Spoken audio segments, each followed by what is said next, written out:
नमस्कार, मैं रविश कुमार। ऐसा प्रचंड नतीजा आया है कि राजनीति को लेकर सभी पुरानी समझ और पीएचडी फिलहाल निरस्त या स्थगित हो गई है। बीजेपी की इस जीत ने राजनीति की नई किताब हाथ में थमा दी है, जिसे शुरू से पढ़ना होगा। कई स्तरों पर तो मैं खुद पूरी तरह से गलत साबित हुआ। हिंदुस्तान के इतिहास में पहली बार गैर कांग्रेस सरकार इतनी साफ बहुमत से सत्ता में आ रही है। पहली बार कांग्रेस के साथ गैर कांग्रेस की राजनीति करने वाली तीसरे मोर्चे की पार्टियों की राष्ट्रीय भूमिका स्थगित हो गई है। पहली बार कांग्रेस को इतनी कम सीटें मिली है कि उसे विपक्ष की मान्यता तक नहीं मिलेगी।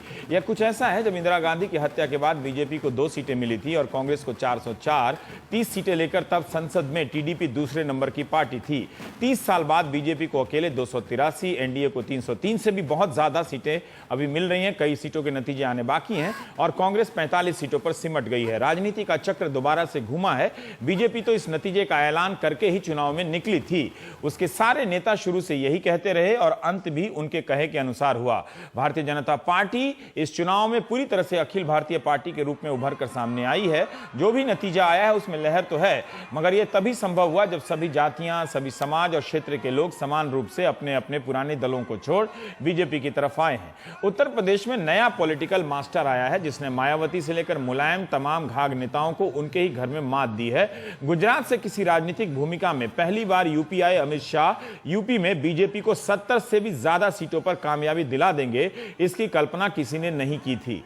आप इसे इंजीनियरिंग कहें, केमिस्ट्री या बायोटेक्नोलॉजी, लेकिन अमित शाह ने उत्तर प्रदेश पर भगवा परचम लहरा दिया। सब मोदी को रोक रहे थे, मोदी ने सबको रोक दिया। यूपी में अमित शाह से बड़ा नेता कोई नहीं है इस वक्त। चुपचाप यानी साइलेंट के नाम पर मैदान में उतरी बीएसपी को एक भी सीट नहीं मिली है। वो यूपी में 0 हो गई है और लोकसभा में उसका प्रतिनिधित्व समाप्त हो गया है, जबकि उसे करीब 20% वोट मिले हैं। इससे कम प्रतिशत पर 2009 में बीजेपी को 10 सीटें मिली थी, लेकिन इस बार बीजेपी को यूपी में 44% मत मिले हैं, जो 2009 की तुलना में 26% से भी ज्यादा हैं।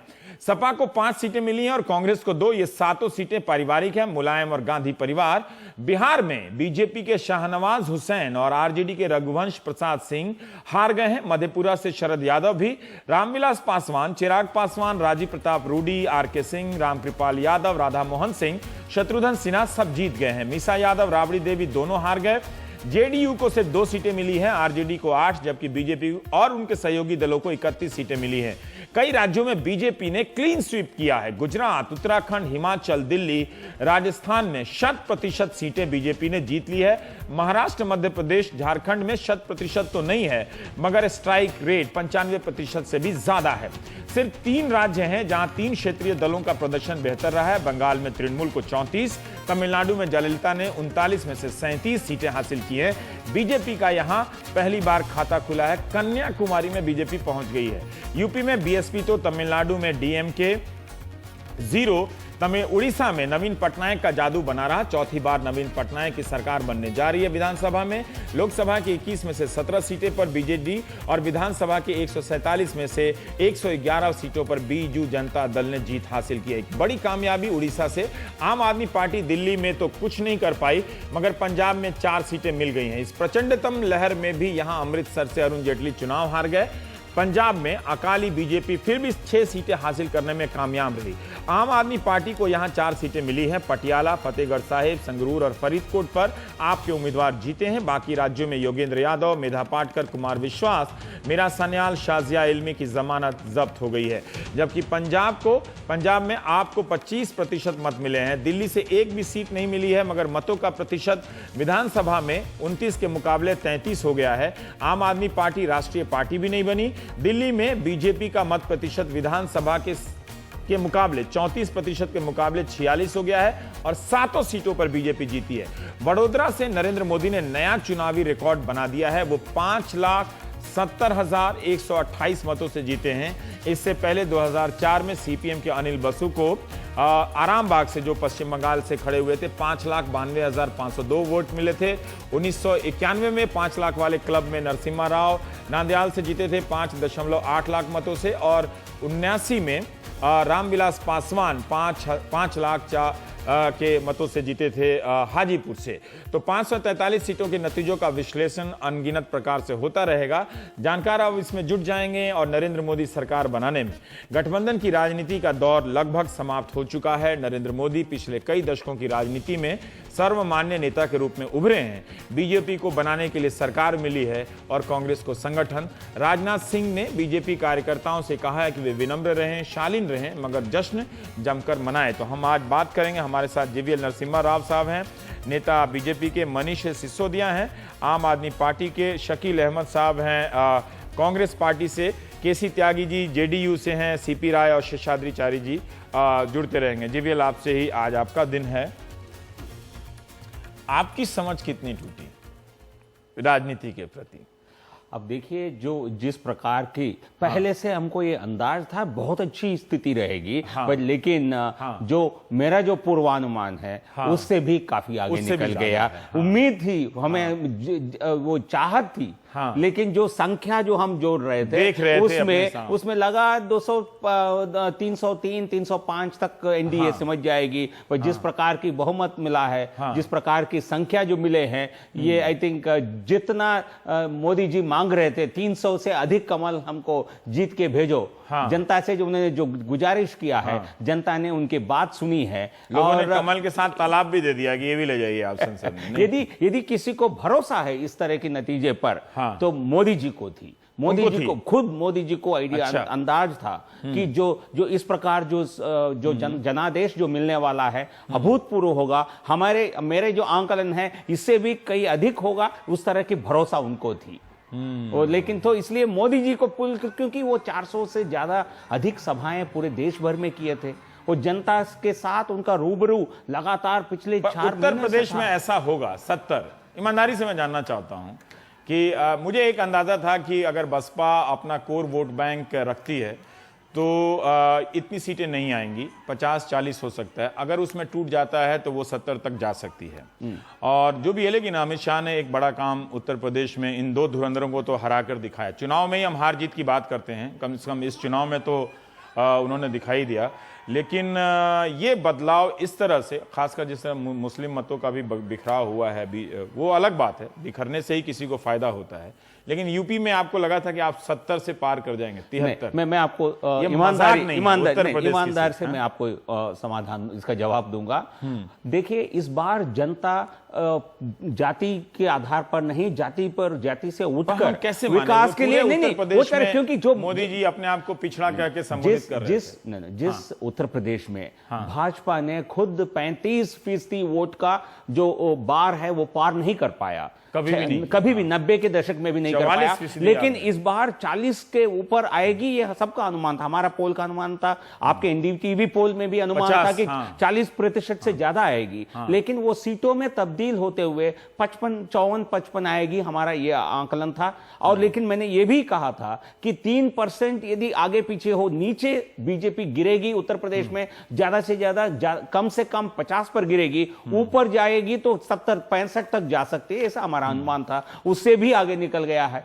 ये अभूतपूर्व विजय है। उत्तर प्रदेश और बिहार को दोनों आप मिलाकर जोड़ के देखें, 120 में से लगभग 105 सीट बीजेपी को आ रही है। बीजेपी और को 2-4 एलाइंस को मिलकर वहां बिहार में यहां सबसे ज्यादा 90% से भी ज्यादा, आप ज्यादा गणित वाले हैं, स्ट्राइक रेट है बीजेपी का। जहां हमको दोनों राज्यों जहां वो दोनों मुलायम कहते थे ये मोदी कौन है यूपी में कोई नहीं जानता है, और नीतीश भी कहते थे, लेकिन 100 से ज्यादा सीटें दोनों जगह पे। और तो सिर्फ पिछले चुनाव में ये गठबंधन के बावजूद बीजेपी के पास मात्र 12 थे वहां से बिहार से, और 10 सीटें थे। सो लगभग 80 सीटों का इजाफा मोदी जी ने सिर्फ 2 राज्यों में किया है। आप असम, उड़ीसा, हरियाणा, जो अलग अलग राज्य है जहां भाजपा ट्रेडिशनली एक स्ट्रांग पार्टी नहीं थी। तो मैं इसलिए ये बात इसलिए कह रहा हूं कि मोदी जी का नेतृत्व का फायदा इन सारे राज्यों में भाजपा को मिला है। अलग यदि वो सिर्फ पार्टीगत आधार पर चुनाव होता तो नहीं मिलता इतना संख्या में। कोई अमित शाह ने जो भी एक वहां पर राजनीतिक संगठित रूप से बहुत बढ़िया काम किया है। उसका तो एक, वो भी गुजरात से जाकर वो पहली बार जा रहे, राजनीतिक भूमिका में पहली बार वो वैसे गए होंगे, मुझे इसका अंदाजा नहीं है। राजनीतिक भूमिका में जाकर वो इस तरह का जो भी है। शकील अहमद साहब, मजाक में हमारे एक सहयोगी कह रहे थे कि जितनी उम्र राहुल गांधी की है उसी के आसपास कांग्रेस को सीट मिली है। आपने जीवीएल साहब जिस तरह से ये लगा रखा है, इन्होंने कमल का चुनाव चिन्ह, आप लोगों ने देरी से लगाया ये हाथ का, तो अगर आप इन्हीं की रणनीति, क्योंकि बीजेपी आपकी भी रणनीति को बहुत फॉलो कर रही थी तेजी से, अगर आप समय से करते तो एक आरोप लगा कि आपने विपक्ष की भूमिका निभाने में एक राजनीतिक शून्यता छोड़ी जिसका लाभ बीजेपी को मिला है। इस सवाल का जवाब और साथ में कि क्या राष्ट्रीय स्तर पर अब गठबंधन की राजनीति समाप्त हो गई? नहीं, ये कहना मैं समझता हूं कि समय से पूर्व है, इसलिए कि आपको याद होगा कि 84 में हम लोगों को 400 सीटें मिली थी और उसके बाद 89 में हम 190 पे पहुंच गए थे और उसके बाद से लगातार गठबंधन की राजनीति देश में चल रही थी। अभी भारतीय जनता पार्टी को स्पष्ट बहुमत अपने बलबूते पर मिला है और भाजपा के नेता वहां ठीक कह रहे थे कि न हम हारने वाले हैं, हमको ये उम्मीद थी कि हमारी सीटें इतनी कम आएगी और न जीतने वाली भारतीय जनता पार्टी को इतनी उम्मीद थी, क्योंकि उनके किसी नेता ने मोदी जी जो कहते होंगे 300 भेज दीजिए या 400 भेज दीजिए, लेकिन कभी दावा ये नहीं किया कि बीजेपी को अपने बलबूते पर मेजॉरिटी हो जाएगी। वो हमेशा कहते रहे कि यूपीए पर उनका टारगेट था 272 का टारगेट था। हाँ, बिल्कुल मिशन 272 वो कहते थे, लेकिन एनडीए के साथियों के साथ कहते थे, बीजेपी अकेले के लिए नहीं कहते थे। ये बात सही है कि उनकी अपेक्षा से ज्यादा उनके सीटें मिली हैं, ये बात सही है, उस बात को स्वीकार करने में किसी को ये नहीं होना चाहिए। लेकिन राजनीतिक दल की भूमिका होती है, हम समीक्षा करेंगे क्या कमी रह गई, हमारा कम्युनिकेशन गैप रह गया, हम पर जो आरोप लगे हम उसको ठीक से रिवर्ट नहीं कर पाए, और भी बातें हैं। जब बैठेंगे पार्टी, मेरा एक सवाल है शकील जी, मेरा एक सवाल है कि इस चुनाव के नतीजों को आकांक्षाओं से, एस्पिरेशन से काफी जोड़ा गया। क्या आपको नहीं लगता, जिस तरह से अब गुजरात मॉडल को लेकर पक्ष विपक्ष में बहुत सारे बहस हैं, लेकिन मोदी इस बात का एक प्रतीक बनते जा रहे थे कि वो फैसले लेने में और काम करने में बहुत आगे हैं। क्या आपको नहीं लगता कि सेकुलरिज्म के नाम पे जो तमाम दल जमा हुए थे, उनकी सरकारों का प्रदर्शन भले ही अच्छा हो, लेकिन वो ऊर्जा, वो गति वैसी नहीं है? अगर बिजली लानी है तो 5 साल तक योजना ही चल रही है। आपकी भी सरकार, जो कांग्रेस की जो सरकारें हैं, उनमें भी एक तरह से किलर इंस्टिंक्ट नहीं है कि हमें डेवलपमेंट इतना जोर से करना है और इतनी तेजी से करना है कि वो होता हुआ दिखे? देखिए, गुजरात के विकास पे मैं बहुत डिटेल बात नहीं करूंगा, आज समय भी नहीं है, आपको किसी को अच्छा भी नहीं लगेगा, जीतने वालों को कुछ तारीफ करनी चाहिए। लेकिन गुजरात विकास के मामले पे रिजर्व बैंक ऑफ इंडिया के गवर्नर की कमेटी की रिपोर्ट है कि देश में 12वें नंबर पर अलग बात है। नहीं, मैंने जैसा कहा इंफ्रास्ट्रक्चर के मामले में 11वें नंबर पर, इसीलिए मैंने कहा कि मैं उस पर अभी नहीं जाना चाहता हूँ। लेकिन एक बात कहना चाहता हूँ, मोटा मोटी आज कहना नहीं चाहिए मगर आपने छेड़ दिया है तो मैं कह देता हूँ कि जो केजरीवाल साहब ने दिल्ली में किया था वही कमोबेश नरेंद्र मोदी जी ने पूरे देश में किया है। केजरीवाल साहब को जो दिल्ली के लोगों को निराशा हुई वो आपके हमारे सामने में है। मैं उम्मीद करता हूं कि देश के लोगों को निराशा ना हो, क्योंकि भाजपा का एक नारा था कि अच्छे दिन आने वाले हैं। हम लोगों के हिसाब से भारतीय जनता पार्टी के नेताओं के अच्छे दिन तो आ गए, देश की जनता को कि अच्छे दिन आएंगे या नहीं आएंगे। मैं अभी अहमदाबाद में नरेंद्र मोदी की रैली हो रही है, मैं वहां जाना चाहता हूं। मैं ये चाह रहा था कि मेरा सवाल ये था कि आप जो बाकी जो सरकारें हैं, चाहे वो मुलायम की हों, चाहे नीतीश की हों, या फिर आपके अन्य राज्यों में हिमाचल है या उत्तराखंड है या कर्नाटक, उसको भी बेहतरीन प्रदर्शन करना पड़ेगा काम के पैमाने पे। मतलब ढीले ढाले तरीके से 15 साल में अगर आप कुछ अच्छा कर दें 10 काम, अब ये समय आ गया है कि 5 महीने में ही आप 15 साल का काम करके दिखा दें। तो एक शायद ऐसी आकांक्षा। काम तो हमने दिल्ली में बहुत किया था, हम दिल्ली हार गए।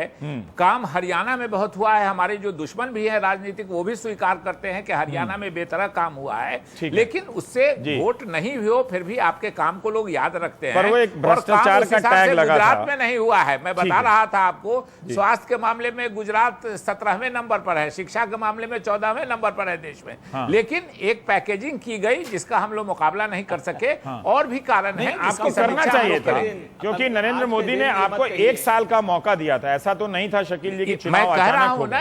1 साल पहले से वो घंटों रैलियां करते थे। इसीलिए क्या कारण थे, क्या हम क्यों कनेक्ट नहीं कर पाए? थोड़ा सा हम इजाजत चाहते हैं कि आज नरेंद्र मोदी का दिन है, वो अहमदाबाद में बोल रहे हैं। थोड़ा सा सुन लेते हैं हम। 10 से 11 के हिस्से में इनके वडोदरा का भाषण जरूर दिखाएंगे, पर सुन लेते हैं अभी वो क्या कह रहे हैं। जी, बहुत धन्यवाद। कि मोदी जो गुजरात मॉडल की बात करता है वो गुब्बारा है।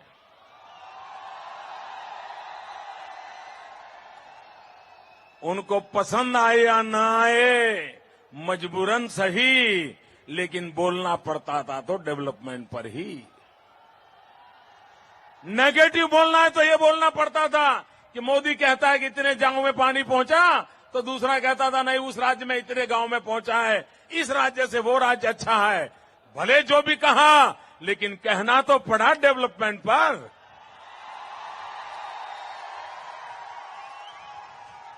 भाइयों बहनों, जो लोग मेरी आलोचना करते थे उनको भी पता नहीं चला कि मोदी एक ऐसा जादूगर है।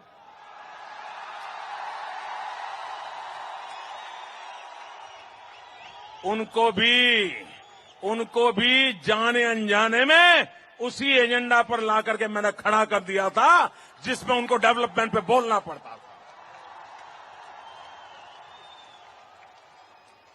कुछ लोग वेस्टेड इंटरेस्ट ग्रुप जो मोदी को नीचा दिखाना चाहते थे, वे लगातार हिंदुस्तान में चुनाव चल रहा था दिल्ली सरकार का। दिल्ली सरकार की कमियों पर एक भी कार्यक्रम हिंदुस्तान में किसी टीवी पर देखा नहीं मैंने।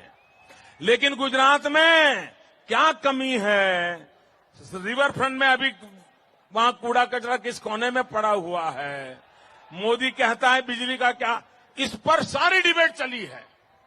भाइयों बहनों, मुझे गर्व है इस बात का कि देश की जनता ने इन सारी डिबेट में से इस बात को पकड़ा है कि डेवलपमेंट एक ही एजेंडा है जो देश को बचा सकता है। और इसलिए भाइयों बहनों, जो वेस्टेड इंटरेस्ट ग्रुप मोदी का नुकसान करना चाहते थे, उनको भी जाने अनजाने भले गुजरात की नेगेटिव बातें बताई, लेकिन बात तो डेवलपमेंट की ही बतानी पड़ी थी। ये हमारा सबसे बड़ा अचीवमेंट है। आमतौर पर चुनाव में सत्ता दल एजेंडा सेट करता है। पहली बार चुनाव का एजेंडा बीजेपी ने सेट किया और कांग्रेस को आखिर तक पता नहीं चला कि इसको रिस्पॉन्ड करे कि रिएक्ट करे।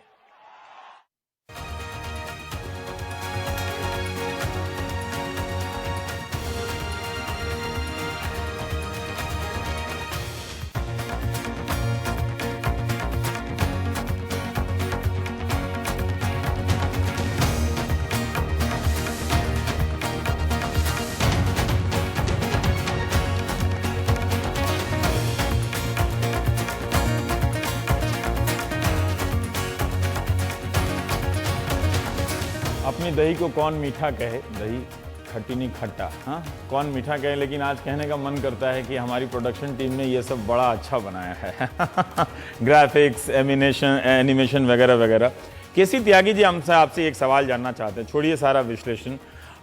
समाजवादी / क्षेत्रीय दलों का भविष्य अब बहुत अंधकारमय है, समाप्त हो गया। उनकी भूमिका एक तरह से एक नेगेटिव पॉलिटिक्स के रूप में देखी गई। राष्ट्रीय राजनीति में वे एक खलनायक के रूप में पेश किए गए और नकार दिए गए यहां से वहां तक।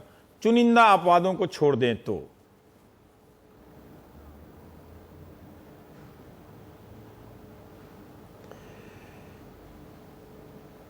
जो सफलताएं होती हैं उनके पंख होते हैं और असफलताओं के पैर भी नहीं होते हैं। तो आज ये सफलताओं के पंखों के उड़ने के दिन है। मैंने रवीश अभी आपका सारा विश्लेषण सुना और मैं 4 मसीहाओं के संक्षेप में विस्तार में नहीं जाऊंगा। मैं 1971 का मिसेस गांधी का मुझे चुनाव याद है। 1973 आते आते अहमदाबाद में और पटना में सड़कें गर्म हो गई थी। एस्पिरेशंस थी जैसी आज मोदी जी से हैं। जनता पार्टी की सरकार आई, उससे बहुत एस्पिरेशंस थी, इंदिरा जी से भी ज्यादा। 78 आते आते सड़कें जो हैं हम लोगों के खिलाफ आग उगलने लगी। उसके प्रतिरोध में फिर मिसेस गांधी आती हैं। समूचा उत्तर भारत पंजाब की घटनाओं को लेकर खूनी हो चुका था और दुर्भाग्यपूर्ण फिर हत्या हुई इंदिरा जी की। और सबसे ज्यादा एस्पिरेशंस राजीव गांधी जी से आई थी कि एक नया आदमी है नेहरू परिवार का और पता नहीं क्या क्या उनके राजकाज में होगा, आप शुरू हुआ था वगैरह वगैरह। आपके बारे में एक बात कहना चाहता हूं कि आप भारतीय राजनीति के त्यागी अंकल हैं जी। तो आप इतिहास पृष्ठभूमि अच्छा बताते हैं, लेकिन उन आशंकाओं को छोड़िए जो अभी एक प्रवृत्ति चल रही है। ठीक है कि आप हो सकता है कि भविष्य में उभर कर चले आए 20 मोदी साल जी तक। पे आ रहा था, लेकिन आ जाइए जल्दी आ जाइए इस पे। मोदी जी पे आना चाहता हूं। और आज हाँ मैं जनता के फैसले का स्वागत करता हूं। मैं मानता हूं जनता कभी गलत फैसले नहीं करती है, लेकिन रघुवंश बाबू को और शरद यादव को, जिन दो लोगों को हराया है, जिन लोगों ने उन पर 2-2 दर्जन हत्याओं के, कत्ल के, और पप्पू यादव तो एक सीपीएम के एमएलए को मार करके उम्र कैद की सजा काट चुके हैं। तो ये लोकतंत्र भी है, ये जनता का फैसला भी है। और ये जो एस्पिरेशंस हुई हैं, ये आस्थाएं नहीं है, एस्पिरेशंस हुई हैं। और उसकी वजह ये भी है कि वैक्यूम बहुत बड़ा था। और मैं शकील अहमद साहब से बहुत माफी के साथ कहना चाहता हूं कि जो आपका नायक था, ना वो सपने दिखाता था, ना सपने बेचता था। प्रणब बाबू भी अगर उसकी जगह होते तो आज ये शायद कांग्रेस पार्टी की ये स्थिति देखने को नहीं मिलती। इसलिए जब सपने दिखाए हैं नरेंद्र मोदी जी ने, उन्होंने एक काम बहुत होशियारी से किया जो आप भी अपने वक्तव्यों में कहते थे, और नरेंद्र मोदी जी उसका जिक्र किया, इसलिए मैं जिक्र करना चाहता हूं। वो घुमा फिरा करके हर बार लड़ाई को अपने अखाड़े में ले आते थे। आप क्यों चले जाते अच्छा खिलाड़ी वो है जो भाई वो नेता है, दूसरे पहलवान को अपने अखाड़े में ले आए। क्षेत्रीय दल अच्छा, मैं क्षेत्रीय दलों पे बात कर रहा हूं। अभी नरेंद्र मोदी छोड़ देते हैं, बहुत विश्लेषण हो गया है। मैं क्षेत्रीय दल बीएसपी एक तरह से इस चुनाव में समाप्त हो जाती है, डीएमके समाप्त हो रही है ना, और आरएलडी समाप्त हो जाती है। आपके उत्तर प्रदेश से 2 ऐसे दल हैं जो पूरी तरह से समाप्त हो गए। लेकिन अन्ना डीएमके, तृणमूल कांग्रेस और बिजू जनता दल ये ट्रेंड के बावजूद अपने पैर को वो मजबूत कर रही, संभाल पाए। तो जेडीयू क्यों फेल हुई है? कहीं ना कहीं जेडीयू बड़ी फेल हुआ है। एक छोटा अभी ब्रेक थोड़ा ज्यादा हो गया। जेडीयू नहीं, मैं इसका जवाब जरूर दूंगा। हाँ, जेडीयू मायावती की पार्टी और श्री मुलायम सिंह यादव जी की समाजवादी पार्टी जब तक जिंदा रहेंगी, जब तक समाज में असमानता रहेगी। इनके काम करने के तरीके से किसी को ऐतराज हो सकता है। इस बार के चुनाव में इनकी हार हो सकती है। मैंने सभी स्तंभकारों को मायावती की जब जीत हुई है उसकी केमिस्ट्री पर चर्चा करते देखा है, अखिलेश यादव के कसीदे पढ़ते देखा है, और नीतीश कुमार तो सारे मीडिया का डार्लिंग था। ऐसा नहीं है, समाज में असमानता है, कटता है, इसलिए मैंने कहा कि बराबरी है, और इस जब वक्त तक रहेगी। लोहिया ने टेलीविजन स्टूडियो में जाने वाले भारतीय राजनीति के त्यागी अंकल हैं। तो और ये अच्छा है कि हमारे बीच ऐसे भी नेता हैं। और आपने जो रघुवंश प्रसाद सिंह की बात कही, इस बात का मुझे भी बहुत हैरानी है कि रघुवंश प्रसाद सिंह जैसा सांसद, जो अपने सांसद होने की जिम्मेदारी सुबह से लेकर शाम तक सिर्फ वही काम करता और निभाता है। और उन्होंने एक बात मुझसे कही थी कि वो कभी भी नई दिल्ली स्टेशन और शरद यादव का मुझे पता नहीं है, नई दिल्ली स्टेशन और हवाई अड्डे के अलावा इस दिल्ली में कहीं और नहीं जाते। वो दिन भर पार्लियामेंट का काम करते हैं। खैर वो हार गए, कोई बात नहीं। हम छोटा सा ब्रेक लेते हैं, हम आते हैं। सीपी राय साहब हमारे साथ बने हुए हैं। आज शाहनवाज हुसैन भी हारे हैं, अरुण जेटली भी हारे हैं। इसी लहर में ये चीजें हो जाती हैं दाएं बाएं। लेकिन हम ब्रेक के बाद लौटेंगे तो और इन चुनावों के नतीजों पर हम बात ही करें। आप देख रहे हैं इंडिया का फैसला 2014।